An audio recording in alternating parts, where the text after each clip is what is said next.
गुरुजी की प्यारी संगत को जय गुरुजी। आप वीडियो को लाइक कीजिए, हमारे चैनल को सब्सक्राइब कीजिए और बेल आइकन को प्रेस कर दीजिए ताकि लेटेस्ट वीडियो की जानकारी आपको समय पर मिल सके।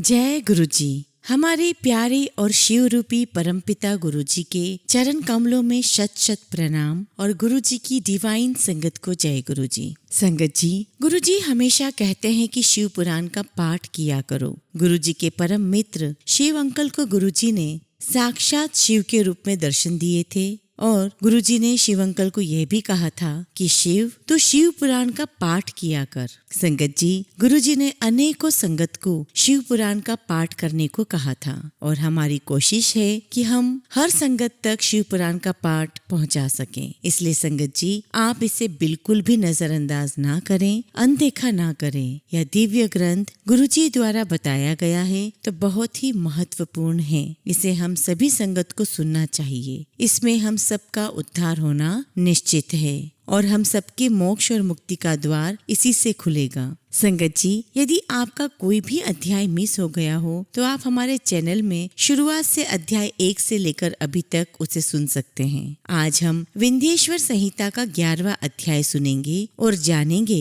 कि शिवलिंग की स्थापना और पूजन की सही विधि क्या है। हम अध्याय शुरू करें उससे पहले हम सभी मंत्र जाप करेंगे। ओम नमः शिवाय, शिवजी सदा सहाय। ओम नमः शिवाय, गुरुजी सदा सहाय। 11वां अध्याय, शिवलिंग की स्थापना और पूजन विधि का वर्णन। ऋषियों ने पूछा, सूत जी, शिवलिंग की स्थापना कैसे करनी चाहिए और उसकी पूजा कैसे, किस काल में तथा किस द्रव्य द्वारा करनी चाहिए। सूत जी ने कहा, महर्षियों, मैं तुम लोगों को इस विषय का वर्णन करता हूँ। इसे ध्यान से सुनो और समझो। अनुकूल एवं शुभ समय में किसी पवित्र तीर्थ में नदी के तट पर ऐसी जगह पर शिवलिंग की स्थापना करनी चाहिए जहाँ रोज पूजन कर सकें। पार्थिव द्रव्य से, जलमय द्रव्य से और तेजस द्रव्य से पूजन करने से उपासक को पूजन का पूरा फल प्राप्त होता है। शुभ लक्षणों में पूजा करने पर यह तुरंत फल देने वाला है। चल प्रतिष्ठा के लिए छोटा शिवलिंग श्रेष्ठ माना जाता है। अचल प्रतिष्ठा हेतु बड़ा शिवलिंग अच्छा रहता है। शिवलिंग की पीठ सहित स्थापना करनी चाहिए। शिवलिंग की पीठ गोल, चौकोर, त्रिकोण अथवा खाट के पाए की भांति ऊपर नीचे मोटा और बीच में पतला होना चाहिए। ऐसा लिंग पीठ महान फल देने वाला होता है। पहले मिट्टी अथवा लोहे से शिवलिंग का निर्माण करना चाहिए। जिस द्रव्य से लिंग का निर्माण हो उसी से उसका पीठ बनाना चाहिए। यही अचल प्रतिष्ठा वाले शिवलिंग की विशेषता है। चल प्रतिष्ठा वाले शिवलिंग में लिंग व प्रतिष्ठा एक ही तत्व से बननी चाहिए। लिंग की लंबाई स्थापना करने वाले मनुष्य के 12 अंगुल के बराबर होनी चाहिए। इससे कम होने पर फल भी कम प्राप्त होता है, परंतु 12 अंगुल से लंबाई अधिक भी हो सकती है। चल लिंग में लंबाई स्थापना करने वाले के 1 अंगुल के बराबर होनी चाहिए, उससे कम नहीं। यजमान को चाहिए कि पहले वह शिल्प शास्त्र के अनुसार देवालय बनवाए तथा उसमें सभी देवगणों की मूर्ति स्थापित करे। देवालय का गर्भगृह सुंदर, सुदृढ़ और स्वच्छ होना चाहिए। उसमें पूर्व और पश्चिम में 2 मुख्य द्वार हों। जहाँ शिवलिंग की स्थापना करनी हो उस स्थान के गर्त में नीलम, लाल वैदूर्य, श्याम, मरकत, मोती, मूंगा, गोमेद और हीरा इन 9 रत्नों को वैदिक मंत्रों के साथ छोड़ें। 5 वैदिक मंत्रों द्वारा 5 स्थानों से पूजन करके अग्नि में आहुति दें और परिवार सहित मेरी पूजा करके आचार्य को धन से तथा भाई बंधुओं को मनचाही वस्तु से संतुष्ट करें। याचकों को सुवर्ण, ग्रह एवं भू संपत्ति तथा गाय आदि प्रदान करें। स्थावर जंगम सभी जीवों को यत्न पूर्वक संतुष्ट कर एक गड्ढे में सुवर्ण तथा 9 प्रकार के रत्न भरकर वैदिक मंत्रों का उच्चारण करके परम कल्याणकारी महादेव जी का ध्यान करें। तत्पश्चात नाद घोष से युक्त महामंत्र ओंकार का उच्चारण करके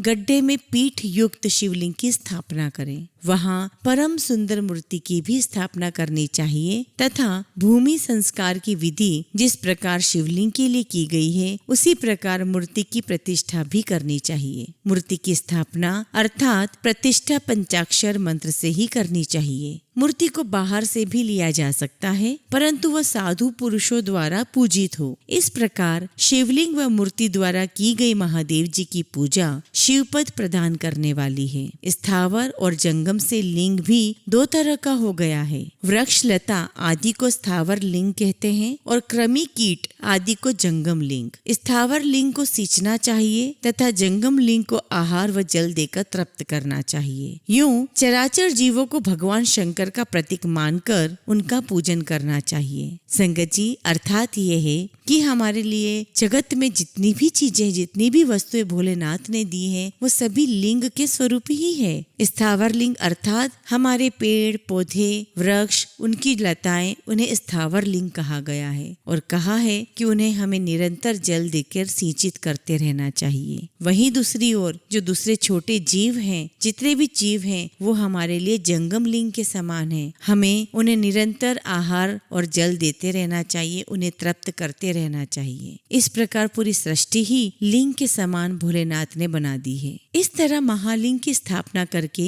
विविध उपचारों द्वारा उसका रोज पूजन करें तथा देवालय के पास ध्वजारोहण करें। शिवलिंग साक्षात शिव का पद प्रदान करने वाला है। आवाहन, आसन, अर्घ्य, पाद्यांग, आचमन, स्नान, वस्त्र, यज्ञोपवीत, गंध पुष्प, धूप दीप नैवेद्य, तांबूल, समर्पण, निराजन, नमस्कार और विसर्जन से ये 16 उपचार हैं। इनके द्वारा पूजन करें। इस तरह किया गया भगवान शिव का पूजन शिव पद की प्राप्ति कराने वाला है। सभी शिवलिंगों की स्थापना के उपरांत, चाहे वे मनुष्य द्वारा स्थापित, ऋषियों या देवताओं द्वारा अथवा अपने आप प्रकट हुए हों, सभी का उपयुक्त विधि से पूजन करना चाहिए, तभी फल प्राप्त होता है। उसकी परिक्रमा और नमस्कार करने से शिव पद की प्राप्ति होती है। शिवलिंग का नियम पूर्वक दर्शन भी कल्याणकारी होता है। मिट्टी, आटा, गाय की गोबर, फूल, कनेर पुष्प, फल, गुड़, मक्खन, भस्म अथवा अन्न से शिवलिंग बनाकर प्रतिदिन पूजन करें तथा प्रतिदिन 10,000 प्रणव मंत्र अर्थात ओम का जाप करें तथा दोनों संध्याओं के समय 1 सहस्त्र प्रणव अर्थात 1000 ओम मंत्रों का जाप करें। इससे भी शिव पद की प्राप्ति होती है। जप काल में प्रणव मंत्र का उच्चारण मन की शुद्धि करता है।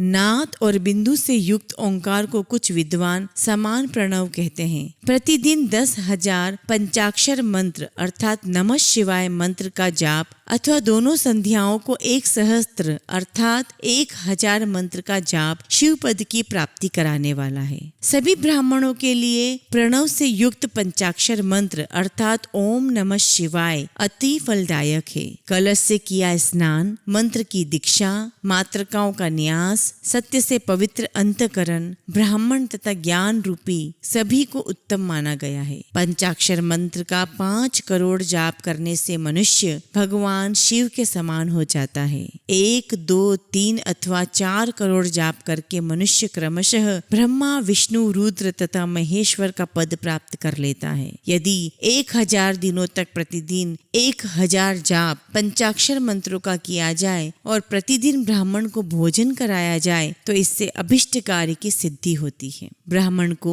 प्रतिदिन प्रातःकाल 1008 बार गायत्री मंत्र का जाप करना चाहिए, क्योंकि गायत्री मंत्र शिव पद की प्राप्ति कराता है। वेद मंत्रों और वैदिक सूक्तियों का भी नियम से जाप करें। अन्य मंत्रों में जितने अक्षर हैं उनके उतने लाख जाप करें। इस प्रकार यथाशक्ति जाप करने वाला मनुष्य मोक्ष प्राप्त करता है। अपनी पसंद से कोई एक मंत्र अपनाकर प्रतिदिन उसका जाप करें अथवा ओम का नित्य 1000 जाप करें। ऐसा करने से संपूर्ण मनोरथों की सिद्धि होती है। जो मनुष्य भगवान शिव के लिए फुलवाड़ी या बगीचे लगाता है तथा शिव मंदिर में झाड़ने, बुहारने, साफ सफाई का सेवा कार्य करता है, ऐसे शिव भक्त को पुण्य कर्म की प्राप्ति होती है। अंत समय में भगवान शिव से मोक्ष प्रदान करते हैं। काशी में निवास करने से भी योग और मोक्ष की प्राप्ति होती है। इसलिए आमरण भगवान शिव के क्षेत्र में निवास करना चाहिए, अर्थात जब तक जीवित हैं, जब तक मर नहीं जाते, मृत्यु को प्राप्त नहीं हो जाते, शिव भगवान भोलेनाथ के क्षेत्र में निवास करना चाहिए। उस क्षेत्र में स्थित बावड़ी, तालाब, कुआं और पोखर को शिवलिंग समझकर वहां स्नान, दान और जाप करके